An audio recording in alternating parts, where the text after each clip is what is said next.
We have many names for lung issues. Asthma, allergies, emphysema, COPD, and bronchitis are the most common issues most people battle with. And when you can't breathe, that makes you feel just miserable. Taking antihistamines and decongestants are useful, but all too often fall short in calming the symptoms. Well, if you're one of those people, then you would want to listen to what my guest today has to say. Richard Cividanes from Host Defense is here to share what certain mushrooms can do for your lung health. Welcome to the show, Richard. Hey, Bryan, good day to you. Hey, thanks so much for being on the show today. I wanted to bring you in because I know you're an expert on mushrooms, and I think so many people need to understand the benefits of how mushrooms not only help our immune system and our gut integrity and all these other benefits, but really when it comes to breathing, right? Breathing is what we really need more help with, and opening up the lungs for both, whether it's endurance or whether it's, different types of diseases out there, asthma, bronchitis, emphysema, pneumonia, any of these issues. Mushrooms play a big benefit, and there's tons of research behind it. So I wanted to bring you on today to really sort of deep dive into really three particular mushrooms that I have an interest in, and I know you probably will too as well. But wanted to break those mushrooms down today and be able to really talk about the benefits of those. How's that sound? That sounds great, and you're absolutely right. There are definitely some beneficial species that can significantly help to support our interaction with what we like to call graceful breathing. Where graceful breathing, I love that. Yeah, certain times of the year it's more important than others perhaps, but everybody likes to be able to feel comfortable in that experience of inhalation and exhalation, right? And there's some species that can certainly help to support that. Chaga, cordyceps, reishi, those are all species that are known to help support our immune and lung functioning. And those are the three I want to talk about. So I want you to break those down for us. But before we get really deep dive into those mushrooms, why don't you give me a brief summary about what Host Defense does, as far as why are they using the mycelium part of the mushroom? Sure, and that's a great question. You know what, we focus heavily on mushroom mycelium, but we're a fairly inclusive company when it comes to the mushroom organism. We recognize that there are a lot, and we're talking probably hundreds and hundreds of research studies that confirm that mushroom mycelium, as well as mushroom fruit bodies, help to support and engage and modulated human immune response. And we're finding through some newer research that even when mushroom mycelium is being grown on a solid substrate, so in regards to the way we grow our mycelium, we're growing it on organic brown rice. We utilize that brown rice, which has been converted by the mushroom mycelium. As the mycelium is digesting the rice, it's fermenting the rice. And that solid state fermented rice itself has also been found to have some immune supporting properties to it as well. So we utilize the mushroom mycelium. We're using that fermented rice that's full of all of the secondary metabolites and the fermentation metabolites that are happening from that mycelial fermentation of the rice. And then we also use select fruit bodies that we do extractions of as well. We utilize reishi, turkey tail, lion's mane, and maitake mushroom fruit bodies in some of our extracted products also as well. So we're kind of inclusive because we do recognize that there is an opportunity for all of those different areas of the fungal organism to have compounds that can be supportive to human health. Exactly. And that's why I've always looked at Host Defense as really one of the leader in mushroom supplements, because I know there's always been controversy on the fruiting body versus mycelium, but I know these products work, and that's why I'm a huge fan of them. And I wanted to bring you on to really dive a little bit deeper into these particular three mushrooms. So let's start with reishi. What is reishi really, what are the benefits of reishi, and how are they impacting our lung health? Sure. Well, that's a great question. Reishi has been found to be a wonderful supporter of our immune modulatory processes. So immune modulation is the part of our immune response that's helping to keep the immune system working within its boundaries and not going into overdrive, if you will. So reishi can be extremely supportive of the immune response that's occurring inside the respiratory tissues, inside our lung tissues. This is one of the reasons why it is one of the the three mushrooms, that species that we utilize in our formula blend called Breathe, which is specifically designed to help with healthy respiratory functioning. And so that powerful ability for it to help support immune modulation is one of the reasons that we're utilizing reishi inside that Breathe formula. Reishi is also been found to be really supportive of our antioxidant opportunities, and that too can be really helpful for an individual when they are struggling with graceful breathing. Yeah, exactly. If we breathe in an allergen or something, that can create inflammation in our bronchioles, which really induces more of that inflammatory reaction, which makes the immune system and everything work harder. So what you're really saying is reishi comes in and sort of helps modulate both that response of the immune system and the antioxidant properties of trying to reduce those free radical damages, right? Exactly. And that antioxidant piece is really important, which is why one of the other mushrooms that we work with in that Breathe formula specifically, and we also have it as a standalone, is chaga. Yeah. Chaga is also a species that has been incredibly well studied as a mushroom that can support human antioxidant activity. And chaga is pretty cool too, because it has this it has an affinity for a specific type of cell inside of our body that are known as epithelial cells. Mm-hmm. And epithelial cells are the kinds of cells that are found in our lung tissue, as well as in our gastrointestinal tract and our skin. So the epithelial cells are what create and form our barrier tissues, right? They're creating that literal boundary between the outside world and the inside of our body. And our skin, our lungs, our intestinal tract, those are all barriers, right? They're things that are separating the outside from the inside. And because all of these barriers are the same tissue type, they have very, very similar immune responsiveness in them. And chaga has an ability to impact immune modulation in those specific types of cells, in the epithelial cells. So regarding breathing specifically, since that's what we're talking about, their research on chaga shows that this is a species of mushroom that may support that balanced immune functioning within our lung tissue specifically. And what the research has found is that chaga is supporting that epithelial tissue quite profoundly. There's been repeated research, done on this mushroom species that shows that it has this beautiful affinity for that type of cell type. And when you're balancing the immune responsiveness in one area, like let's say out in our respiratory system, but you're utilizing a mushroom like chaga that can support that same type of cell, the epithelial cells, and you're helping to balance immune responsiveness not only in the respiratory tract, but also in the gastrointestinal digestive tract. And that can be really important because that can help to start, systemically helping to support and modulate our immune responses as well. Supporting the modulation of the immune system in our digestive tract can be really important because so much of our immune system resides within our digestive tract. And there you got chaga supporting those cells that are happening in the respiratory area as well as in that digestive tract. So it's an excellent mushroom to consider when you're wanting to support those barrier tissues. Yeah, I've always said that chaga has always been one of my personal favorite mushrooms for those benefits because there's so many things out there it helps. But I do have a question though. I don't know if you can answer this in that part, but since you're saying chaga can help both the lung tissues and the gut tissue barriers, would this be good for someone who's maybe having some sensitivities to both airborne and food side of allergens?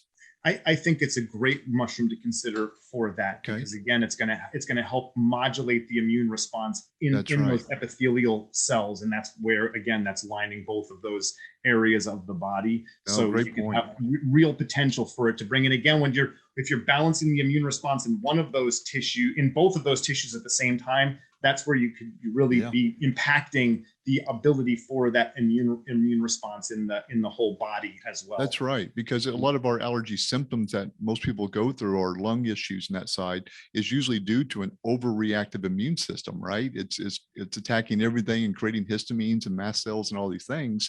But really, you're saying that the mushrooms are very good at modulating that immune response. So maybe that could translate to less reactions of whatever the issue that we're dealing with.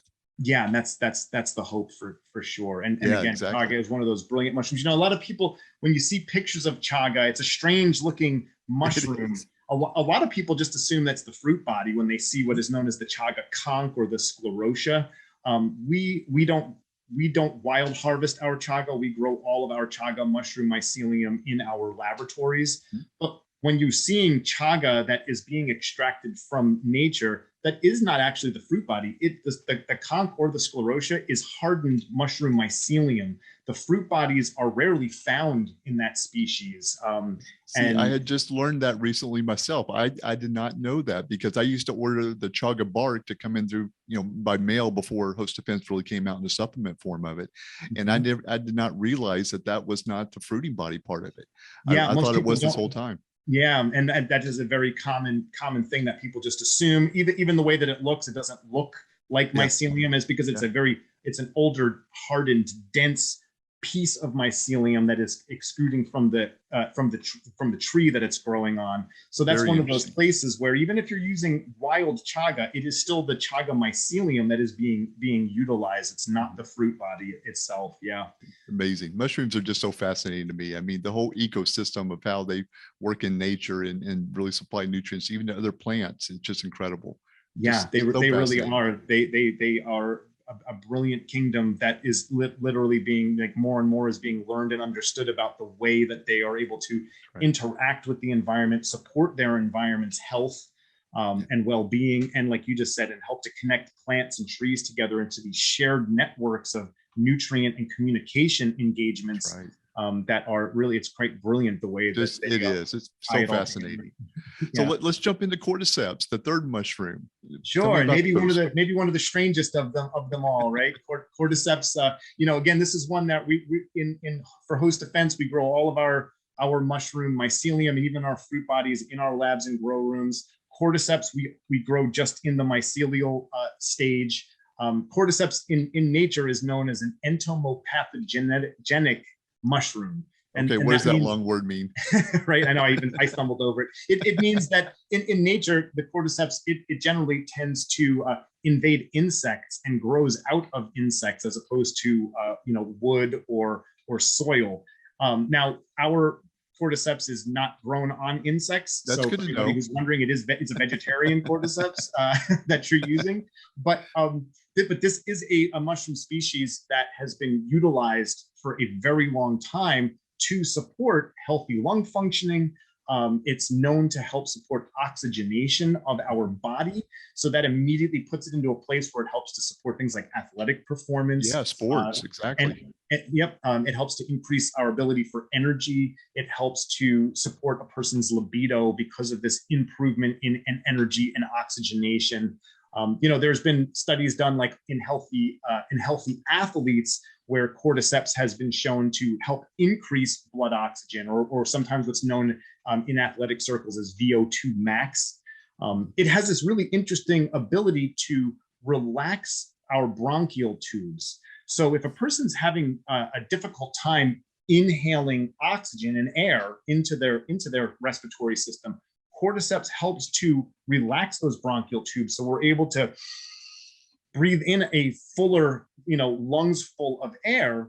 And at the same time, cordyceps also has the ability to increase the amount of oxygen that we're able to absorb into our system. So not only does it help us bring more oxygen into our lungs, it also at the same time helps our body to absorb more of that oxygen into our blood. So that's where you're going to get that improvement in that oxygenation process. So it's almost like a natural inhaler. Yeah. In its own way, just open things up and move that oxygen where it should be going. Makes sense. Exactly. Yeah. Yeah. And cordyceps, like reishi, I mentioned that reishi has that ability to help support antioxidant activity. Reishi and cordyceps are both also considered to be like premier mushroom derived adaptogens, right? When we hear the word adaptogen, it used to be called tonics back before adaptogen became popular. But adaptogenic substances are natural substances, herbs, mushrooms, and the like, that help our bodies adapt more readily to internal or external stress. And reishi and cordyceps are both considered to be adaptogenic mushrooms, where they're helping that process of our body's ability to function in and around stress, and moving forward, help us to balance our response to stress more appropriately. So there, one of the cool things about cordyceps that it's also been found in research to help support was it's been shown to decrease cortisol levels, the hormone cortisol. It's been shown to decrease blood urea nitrogen levels.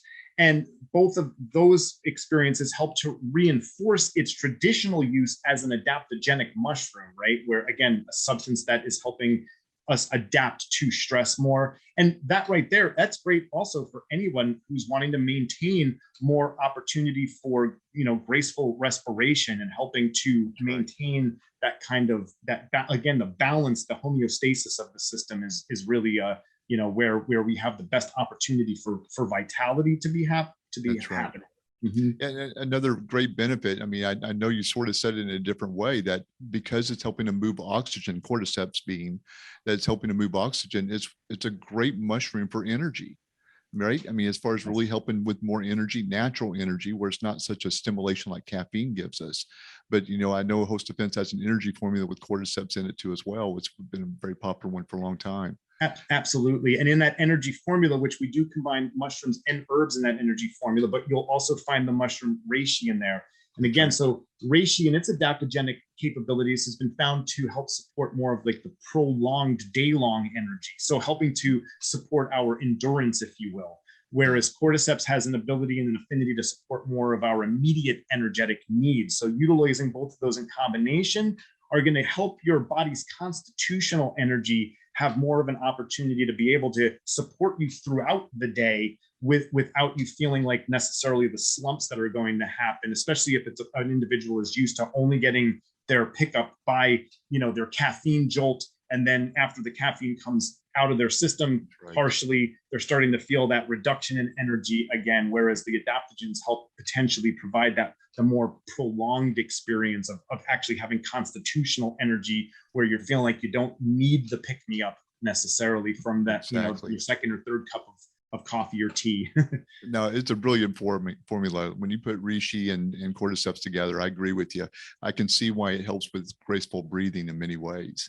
Mm-hmm. There's another study I read not long ago. It's a 2018 study, I think, came out of China, one of the universities of Chinese medicine. They actually studied over 1,200 COPD patients who had the chronic obstruction disease. And basically what they found was that cordyceps was very good at regulating those airways for them. And so they saw great benefit in that study. And that was an analysis of over 15 studies that were put together. So I was very impressed to see that more and more information is coming out on the benefit of these mushrooms. And I think they're just going to keep coming, because I know Paul Stamets is big in the field of research and getting that information out to the public. Absolutely. Yeah. And the research that's happened, that's one of the fun and also challenging aspects of our positions as on the education team. Like myself, I work with 4 other educators and then a support team, and the amount of new data that is constantly coming into the world from all of the research that's happening at all these different institutions and universities and laboratories on all of these different aspects of beneficial mushrooms. It's at times it's hard to keep up, because I can only imagine published in such like large numbers. But I'm not surprised to hear about like what you were just referring to, that analysis of the review of those studies, again, because cordyceps, that ability for it to not only allow us to be able to draw more oxygen into our lungs, but then also has this ability to bring that oxygen into our system more readily. I could see why that review was pointing in that direction. Well, I just think Host Defense did a great job with this formula, putting those 3 mushrooms together for helping really moving oxygen, modulating the immune function, helping the epithelial cells, regrow and regenerate and really modulate everything about the system, antioxidant benefits on top of that. Mm-hmm. So, I mean, it's just a great way to really I love the term you use, graceful breathing. It really does help make things better. Yeah. And I personally find, this is just my experience. I'm a person who at times can be challenged in my respiratory functioning. And where I live in the world here in Northern California, we also have this experience of periods and times of the year where we're having wildfire smoke, and that becomes a regular part of our environment and atmosphere. And so our breathe formula, we have it in two different formulation opportunities. There's the capsules, which is the mushroom mycelium and the fermented substrates of those three mushrooms. And then we have the liquid breathe extract, which is the extractions of the mushroom mycelium and the fermented substrates. When I'm utilizing the breathe formula, I personally find the liquid breathe extract, for me, I notice it working for me usually within 10 to 15 minutes of a serving of the extract itself. So when I'm having that experience of feeling like I'm not able to draw in a full lung's worth of breath, usually within a few minutes of taking a couple of extract dropperfuls, just drops. In my mouth, I really notice it quickly. So the liquid's definitely better for that acute phase then. For that more, if you're looking for that more immediate engagement, That's right. And we suggest people consider the capsules for utilizing daily to help support that process that's ongoing in the respiratory tract. But if and when you're feeling challenged, I would say if you're going to pick one versus the other, the liquid extract is going to potentially provide that more immediate immune engagement for you. And so when you're having an acute reaction like that, Richard, how often can you do it? How many times a day can we use the mushrooms in the liquid form? That's a great question. I would say you want to keep it to our serving sizes. We say that people can safely engage them between 1 gram and like 4 to 5 grams in a day. So as long as you're keeping your servings to within that range, you can definitely utilize the liquid a number of times throughout the day. Good. Again, this is just my experience with it, but what I find personally is that if I am being challenged in my breathing, when I use it, I'll take a serving, and then I'll wait 15 minutes to a half hour, and I take another serving. Like I back them up close together. And again, that's just how I find that it helps to move me into a place where all of a sudden, a couple hours later, I'm not thinking still like I'm struggling here a little bit. Like I feel that it moves me through that process. And the last couple of summers, it has been something that myself and my family, my wife and our child have used regularly when we have been feeling the effects of breathing in wildfire smoke regularly. You can't get away from it completely, no matter what you're doing with a mask or staying inside. It's there, it's everywhere. And sometimes it is there for days and days and days on end. And we really have found, even with our girl, that it helps to take the edge off all of that kind of respiratory discomfort that happens when you're breathing that kind of air. Exactly. So, we live here in Texas. So, we're the capital of mountain cedar and ragweed right here. So it's probably an all year thing for most of us, but that would be a great way to use both the liquid or the capsules, more the capsules as a maintenance and your liquid as the acute or intermediate type stages. Exactly. So that's what I would suggest too. Like that's just what I have found. And it's not just me. We hear that from a lot of people who are reporting back to us as well. But I've personally had the experience myself of like, oh yeah, when you want it more immediate, the extractions have the ability to provide that more immediate immune modulatory process. Yeah. That is awesome. Well, Richard, thanks so much for sharing all that information. That really is going to help a lot of people hopefully get through allergy season a little bit better. I hope so too. And thank you, Bryan. It's always really nice to see you. Thank you. I hope you enjoyed this episode of the Healthy Approach podcast. Be sure to subscribe if you like this podcast and help us spread the word by rating and sharing with your friends and family. If you'd like to learn more about Host Defense Breathe Formula, go to sunflowershoppe.com. That's shop with 2 P's and an E, or visit us at one of our 2 locations in the Dallas-Fort Worth area.